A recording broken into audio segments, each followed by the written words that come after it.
Amen. Please take your seats. It's good to be with you. Thank you, Steve, for leading so well and reminding us of heaven. You actually sang one of my funeral hymns, that third one, There is a Land of Pure Delight.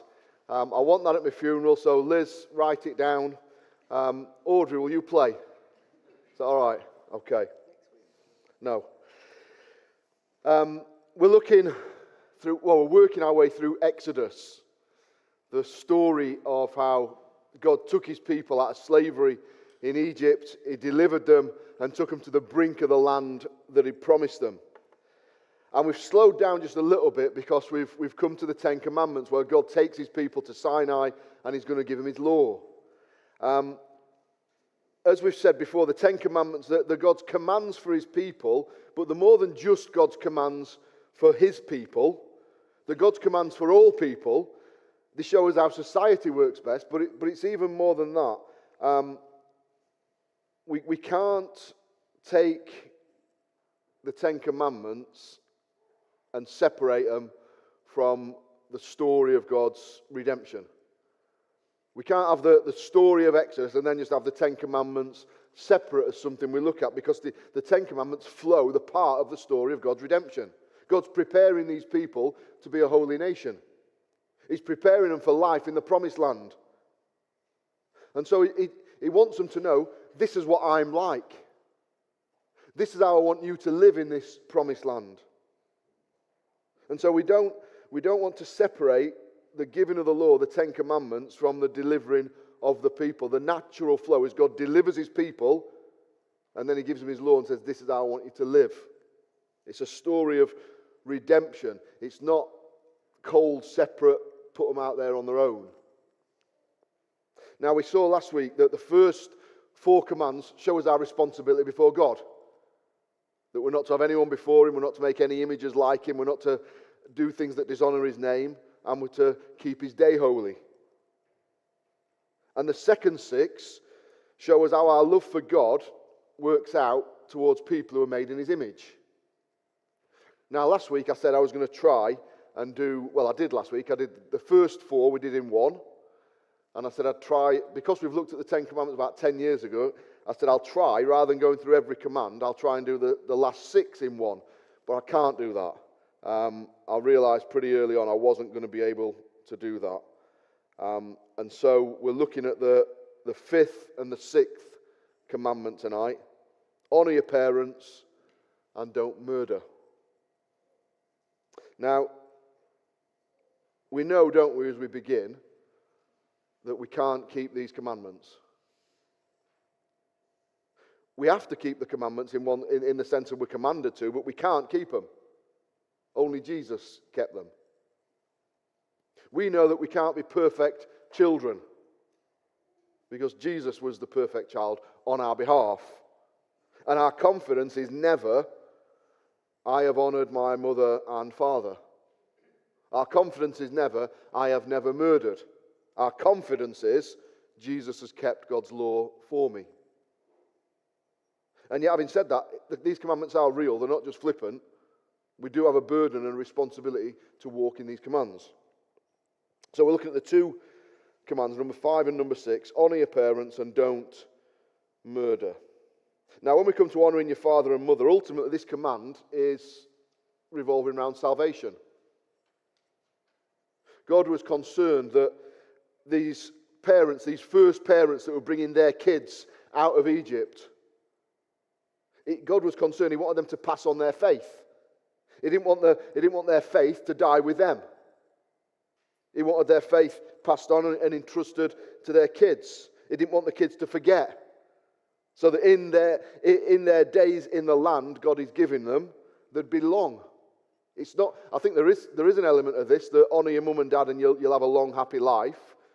But that's not a set rule, is it? Because some people die young. I think it's more that the primary case here is that if these people, if there is honour amongst families, then their life in the promised land, Israel's time in the promised land, will go well. And if there's not, it won't. God's concerned that parents are given the honour they deserved, and parents pass on the faith to their children. This is the only command where there's a promise attached. Honour your father and mother, that you'll be long in the land. So let's think about honouring your father and your mother. Ephesians 6 adds to this. Honour them in the Lord, because this is right. Why should I honour my mum and dad? Because this is right. It's the right thing to do. And yet not only is it the right thing to do, we look at Leviticus 20, and in Leviticus 20 it says, everyone who curses his father or mother shall be put to death. He has cursed his father or his mother, his blood shall be upon him. What do you think about that in 2026? It's almost a bit of a nervous laughter reading it, isn't it? You think, oh, I hope there's no one new tonight in case they hear us saying that. It's a bit Old Testament-y, isn't it, for some people? Now we know, don't we don't stone disobedient children anymore, in the way that we don't stone adulterers anymore. But this is reminding us it is a serious sin to disrespect parents.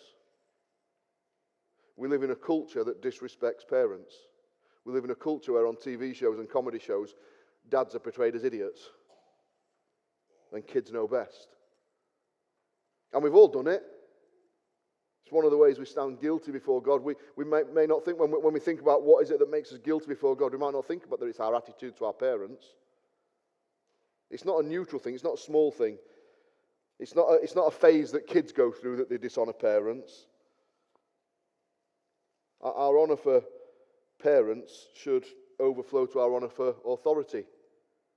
You can have families where there's a real tight family in it, but they don't have any respect for authority. When Jesus died for sinners, he was on the cross because of our disobedience towards parents. That's why we don't die when we dishonour parents, because Jesus died. But God calls us, doesn't he? Honour your father and your mother. And then he tells us why. That your days may be long in the land. Israel are about to enter the promised land. They're entering into covenant with God. Hundreds of years later, God's going to remove them from that land. And he's going to allow them to be taken captive and go to Babylon. And Jewish society was going to break down one day. And one of the major reasons for that was because the family unit broke down. Parents are tasked with teaching the kids the ways of the Lord, and they weren't doing the job. And it affected the nation, and the nation moved away from the Lord. You could look at that around the world, couldn't you? Society breaks down when the family unit breaks down. Augustine wrote in the 1st century, if anyone fails to honour his parents, is there anyone he will spare? If we rebel against our parents, is there anyone we won't rebel against? And so we have this command, honour your parents, because when the Christian family breaks down, society usually follows. I just want to think about a few ways that we can honour and dishonour parents. And the temptation is to think that when we're talking about honouring parents, we're talking to people like Jack and people like Caleb and people who are not adults yet. But it's not. This is for all of us. It's not just for teenagers. This is for adults. It's for people who still live at home. It's for people who've moved out of home but have still got parents. How do we honour our parents? Well, we speak respectfully about them when we're speaking to other people. That doesn't mean we paint our parents to be better than they are, but we talk respectfully about them. It also means we talk respectfully to them. It's easy to point the finger, but we can see and hear, but we've done it, we can see and hear kids, the way they talk to the parents, say, if I'd have talked to my mum and dad like that, we're to speak respectfully to our parents. Now, that doesn't mean we can't have a laugh and a joke with our parents. It doesn't mean we can't crack jokes about our mother-in-law, and we can't have a joke about our dad's age or him being bald or being fat, because some dads are bald and fat. Some. But we do it respectfully. My mum always says to me, she says, Ben, I want you, when I die, you have got to do my funeral. And I always say the same thing back to her: that's not a problem, Mum, I can fit you in next Tuesday. We're allowed to joke with our parents, but we have got to honour them. If we live under their roof, we've got to obey them as much as we can in the Lord. We've got to realise that a good mum and dad is a real blessing, isn't it? I talk to lots of people. Me and Steve talk often. And Steve will say, and I'm sure Hazel will say the same, wish I still had my mum and dad. Wish we could go around to see my mum and dad. We're like that, aren't we? I've still got my mum and dad, but it's a blessing to have parents. When I think of my childhood, it was stable, it was happy. Now, if you've moved out, you might not have to obey or live by your parents' rules, but you still got to honour them. You got to respect them. We honour them by praying for them. We pray for them to have wisdom and patience and grace. We're not to talk back to them even when we've left home. We're not to hide things from them and be secretive. We're not to curse them under our breath. Proverbs 23:22 says, listen to your father who begot you, and don't despise your mother when she's old. When children are young, children are the responsibility of parents, aren't they? When parents are old, parents should be the responsibility of children. There are cases and there's times, and I get it medically and whatever, there are times when you can't look after your parents. But it is our responsibility to make sure they're looked after. Not the state's, not other people in the church. Part of honouring our parents is to make sure they can navigate old age with dignity. For many people, the thought of mum and dad living with them is unthinkable, isn't it? Inconvenience. But some of the worst, again, like I say, there are reasons, but some of the worst dishonouring of parents isn't done as a 13-year-old teenager talking back to them. It's done as a 50-year-old person dumping them in a home and visiting them once a month. I do realise there are other reasons people go into homes. But good parents make massive sacrifices for the kids, don't they? And we've got to honour that as we get old ourselves.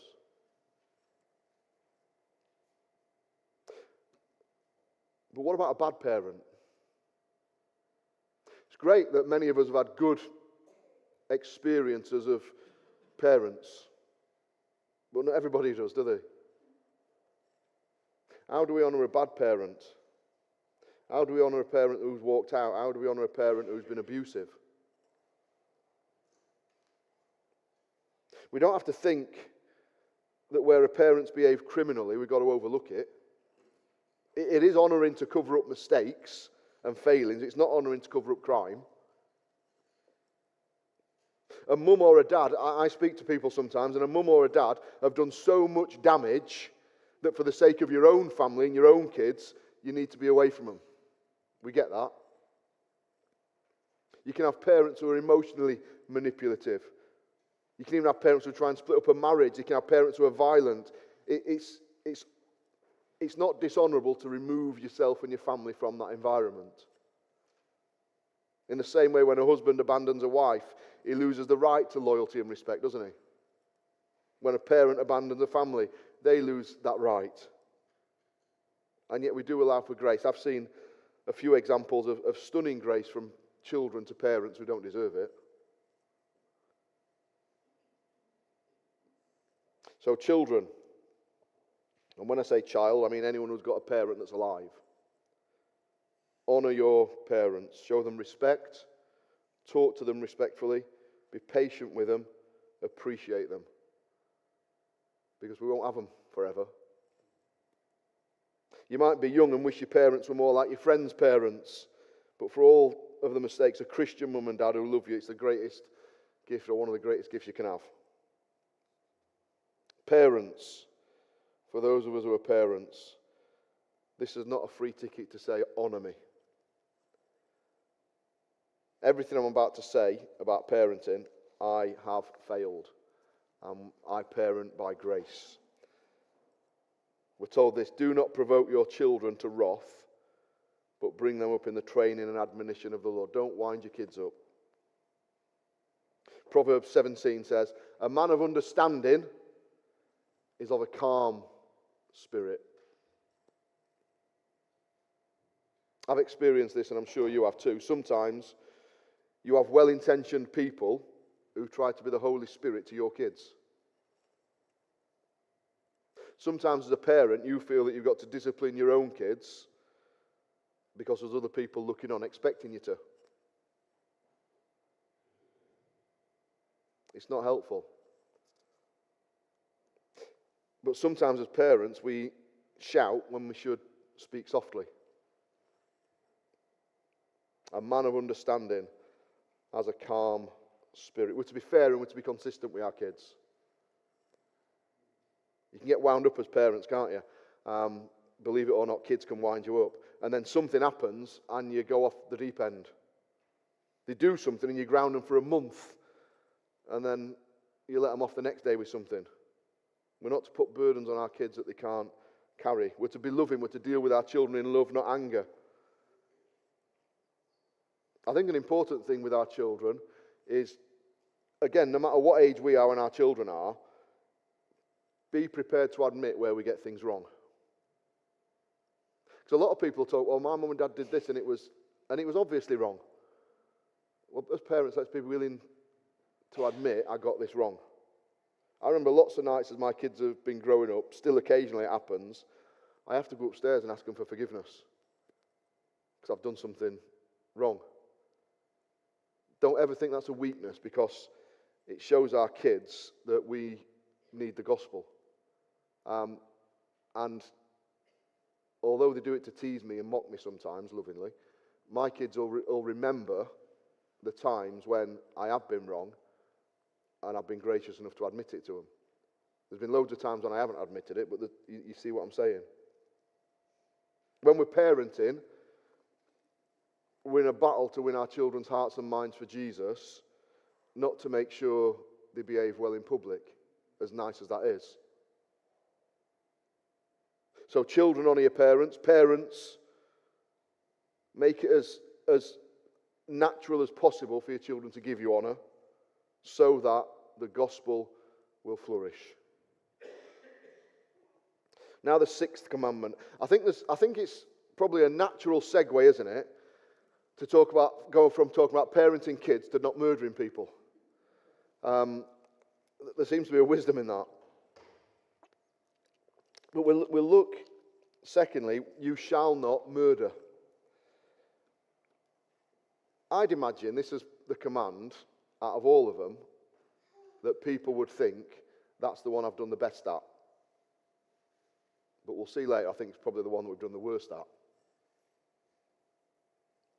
You shall not murder. We live in what's increasingly becoming and celebrated as a secular society. Do you remember, it's going back 20 odd years, Alistair, whatever his name is, we don't do religion.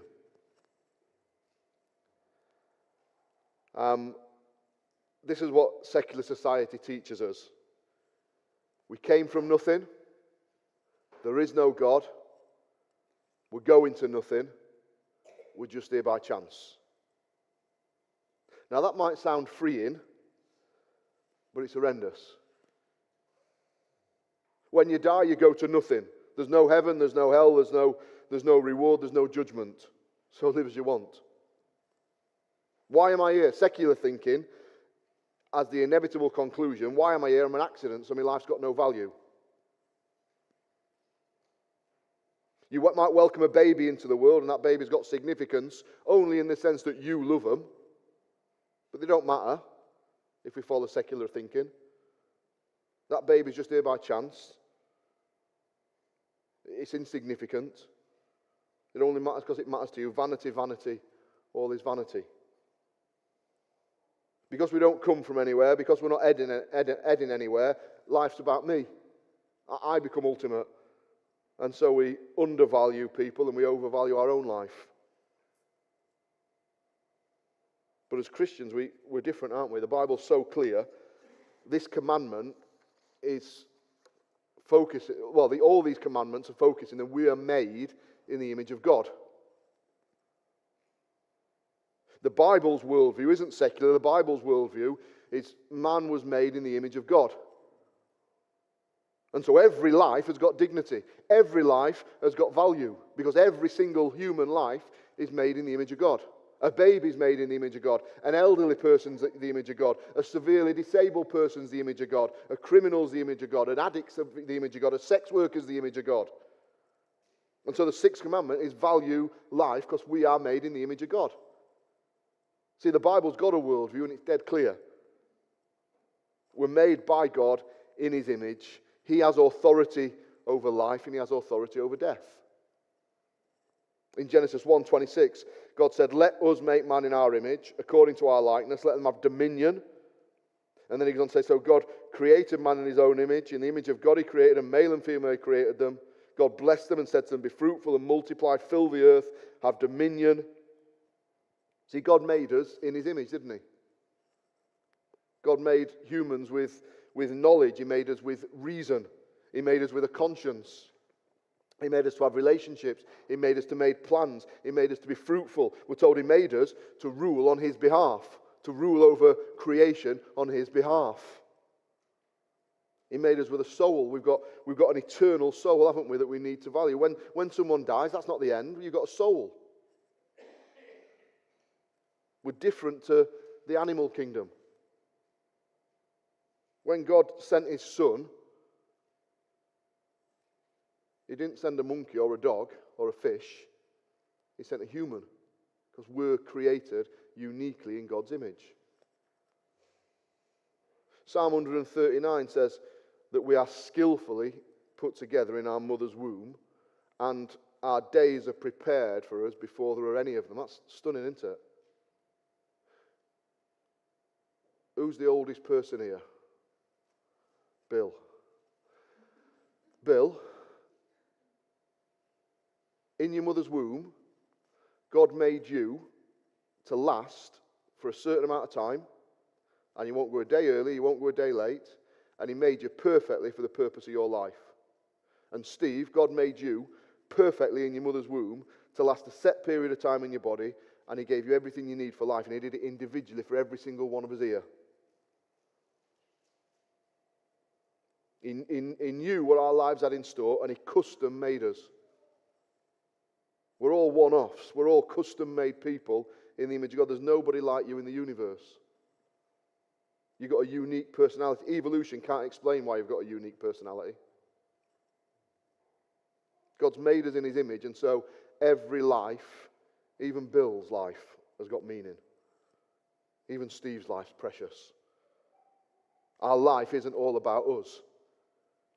And so the principle behind this command is God gives life, and life's precious. So we don't have the right to take it. And so at first view we say, "You shall not murder." We say, that's obvious, isn't it? Well, why not? Well, it's bigger than that. We shall not murder because we're God's creation.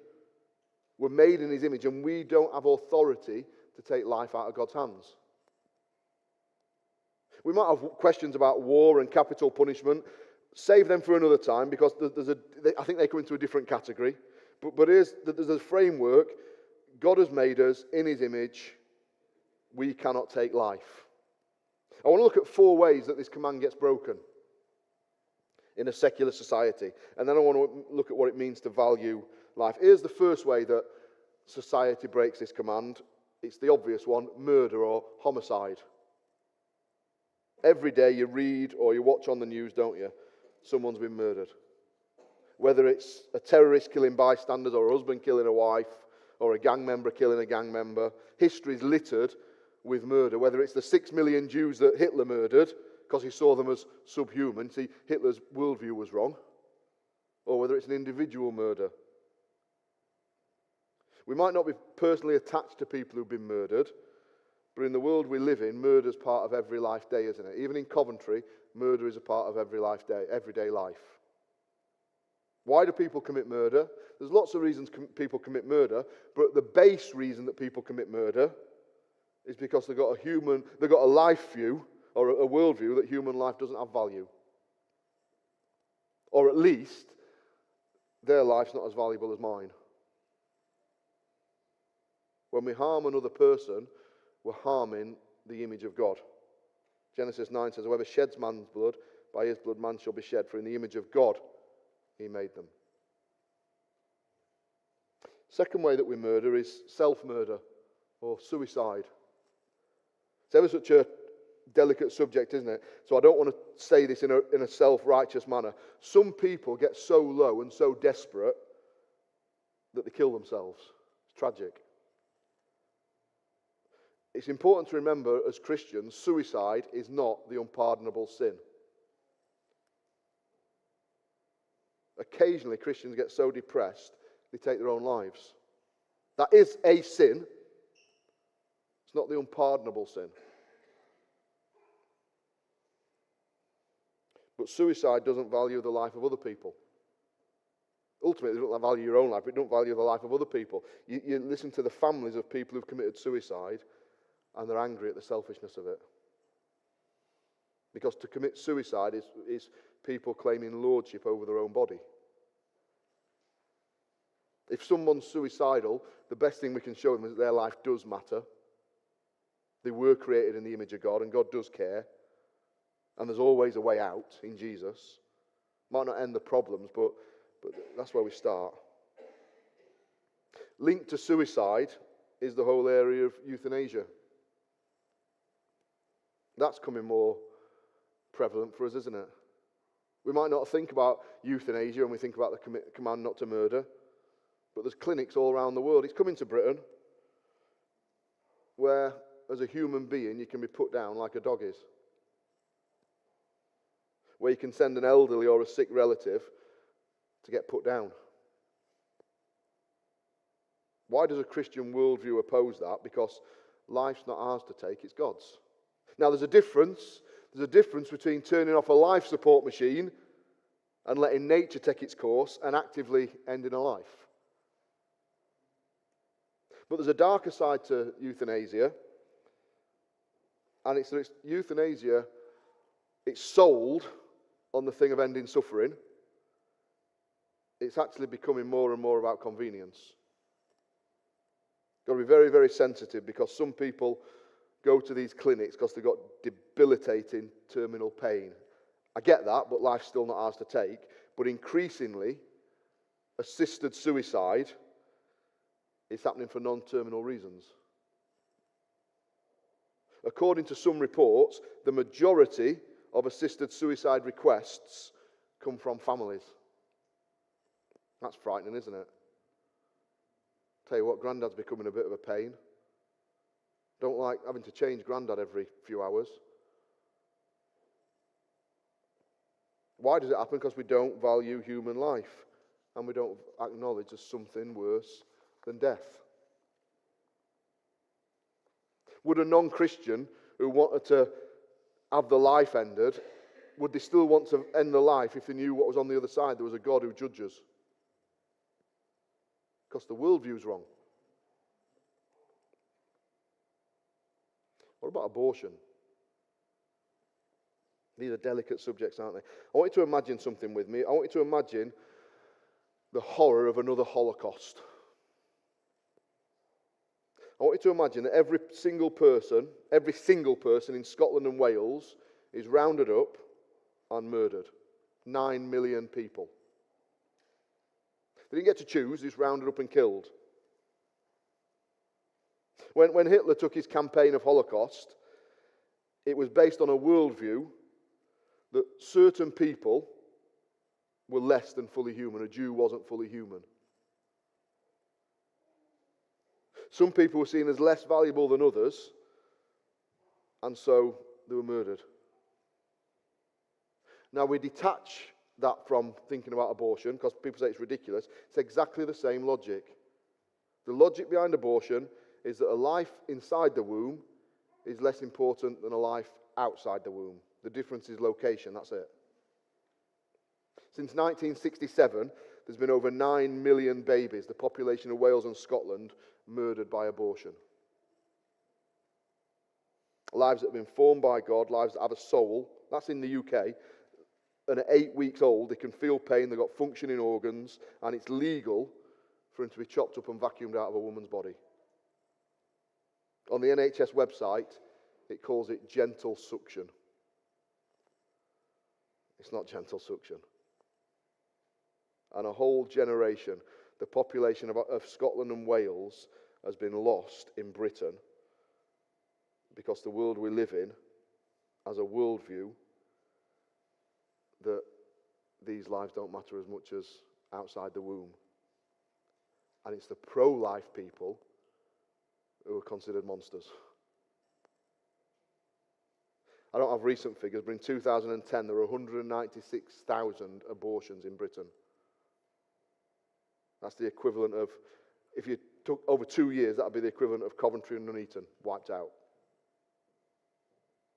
Now we say, what about the risk to health? What about ethical cases where there's a genuine risk to life? What about babies where we're told that they're going to die? What about if a mother's pregnant and she's got cancer and she needs treatment and she's got 2 other kids at home and she's got to choose what she's going to do? Those are heartbreaking. And those need thinking through case by case. Those are cases where we've got to have massive compassion on people. When babies are conceived through criminal means, we've got to have massive compassion with people. But I'd suggest when we talk about abortion, that's not the issue. Because abortion, where life's at risk, is less than 1% of abortions. These are government statistics. 99% of abortions in Britain are for convenience. We can talk about the 1%, but the 1% isn't the issue. In Britain, babies are aborted because they've got Downs, or babies are aborted because they've got cleft palates, or because they've come at the wrong time, or because we weren't ready for them, or because it inconveniences. Who gets to choose whose life's more valuable? It's God's choice. If a disabled baby in the womb is less viable than an able-bodied baby, does that also mean that someone in a wheelchair with a disability is less valuable than me? Do you know what the justification for slavery was? It was that a black person was only 3/4 human, and therefore their lives didn't matter as much. We'd say that's appalling logic, wouldn't we? Even our secular societies, that's appalling logic. But that's a secular worldview. A baby in the womb is less of a person than a baby outside of the womb. A baby in the womb doesn't have as much life to it, doesn't have the same right to life as a mother outside the womb. Now we've got to say again, there is forgiveness for all these things. You might have been affected by this. There is forgiveness. God's merciful. There's healing. But it doesn't mean we can say things are okay, does it? Because when we stop seeing man in the image of God, unimaginable things become plausible. Finally, I want us to think about hatred, because maybe this, as I said earlier, maybe as we go through this list of the 10 Commandments, and we go through the list of what murder is, we think, you know what, I've done all right here. I've never murdered anybody. I'm against assisted suicide or suicide for that matter. I'm pro-life and I'm anti-abortion. I'm all right. Let me throw in a sucker punch. Matthew 5:21. You've heard it was said to those of old, you shall not murder. And whoever murders will be in danger of the judgment. But I say to you that whoever is angry with his brother without a cause shall be in danger of the judgment. And whoever says to his brother, Raca, shall be in danger of the council. But whoever says, you fool, shall be in danger of hell fire. Hatred is murder in the mind. Hatred is to have a settled resentment for somebody and hold a permanent grudge. Is there anybody that you've got a settled resentment towards and you're holding a permanent grudge? That's murder. You've heard the saying, haven't you? If looks could kill. How many people have you killed behind the wheel of your car by the looks you've given them? Have you seen the venom that sometimes Christians have on social media? Have you held a grudge? Proverbs 12:18 says, our words are like the piercing of a sword. Gossip is a form of murder. Because when we gossip, we murder someone's reputation. when we gossip, we're doing just the same as this secular worldview, because when we gossip, we're devaluing the image of God in a person. And Jesus said, unless you repent of that, you're in danger of hell yourself. And so we can think, well, I've never killed anybody, I'm pro-life, I'm anti this, I'm anti that. Do you ever take satisfaction in someone's downfall? Do you ever say things to lash out and hurt someone with your words? That's murder. And none of us are innocent. In fact, rather than this being the command we keep best, I think this is the command that we've broken most. But we've got to remember, as we said, and as we have said, the commandments aren't a ladder to climb to get to heaven. The commandments are a mirror to show us we need Jesus. We can't keep this command. We need Jesus.